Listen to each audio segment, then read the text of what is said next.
Growing up Aboriginal in Australia. It's a beautiful mosaic with more than 50 tales of short memoirs, heterogeneous and deeply compelling experience elaborated in words by 51 beautiful Aboriginal writers reflecting on their experiences of growing up in Australia. A rich combination of diverse stories that unravels the layers of pain and agony of people who have grown up speaking their people's language, people who have lived on country their whole lives, people who belong to the stolen generations, and people whose families have moved between cities and generations.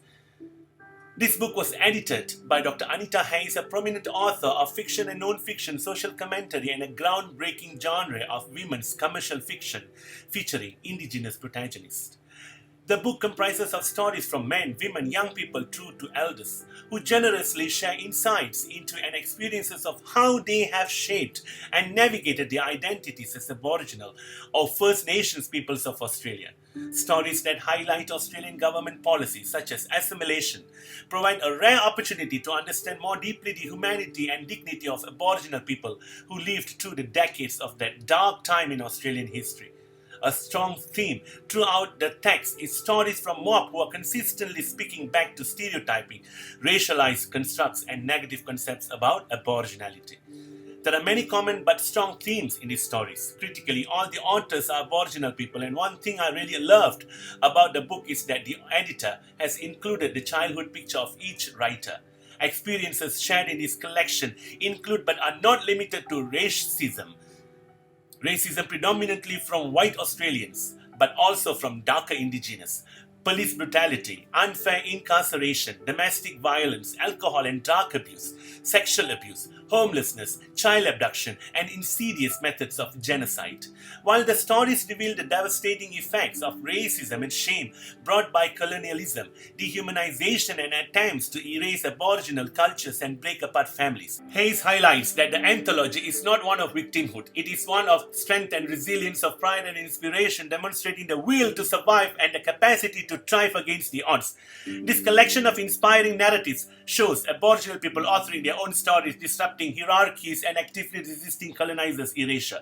Apart from the complexities of identity, numerous contributors write on their experiences of racism and the frequent objectification and stereotyping resulting from hegemonic cultures, monolithic and reductive notions of Aboriginal identities.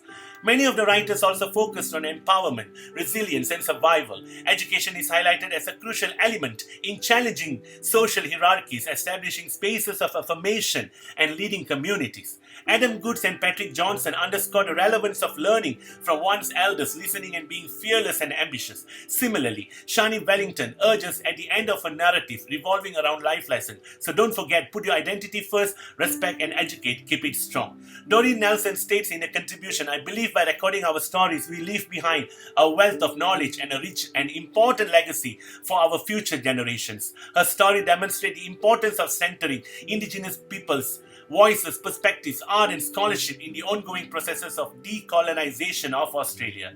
I found Don Bamrose's Dear Australia essay thought-provoking and was inspired by Evelyn Aroline's statement, "We are the dream of our ancestors." But unfortunately, I am saddened to learn that one contributor, Alice Either, born in 1988, took her own life in June 2012. Alice wrote, "There's too much negativity said and written about Aboriginal people in the communities." She was right, unfortunately. What can we do to change this? The point is clear. There is no universal experience growing up Aboriginal. This seems obvious, and yet so many of the contributions in this anthology demonstrate that many parts of Australian society still expect Aboriginal people to fit a preconceived definition, or in other words, a stereotype of what an Aboriginal person should be. As Susie Anderson remembers, if we didn't fit the idea of what they thought being Aboriginal was, then we must be lying.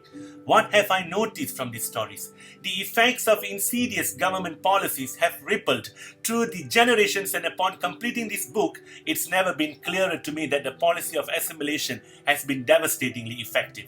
To Australia's shame, there is one universal experience for those who grew up Aboriginal in Australia, and that is racism.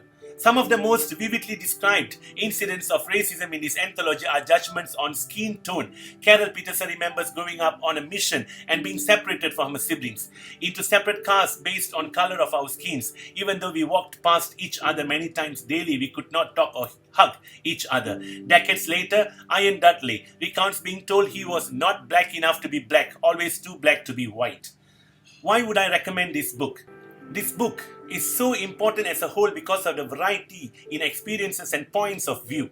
You will get a lot more from this book than just an understanding of how much racist crap some individuals and groups have had to put up with, because it's full of fascinating people's stories too.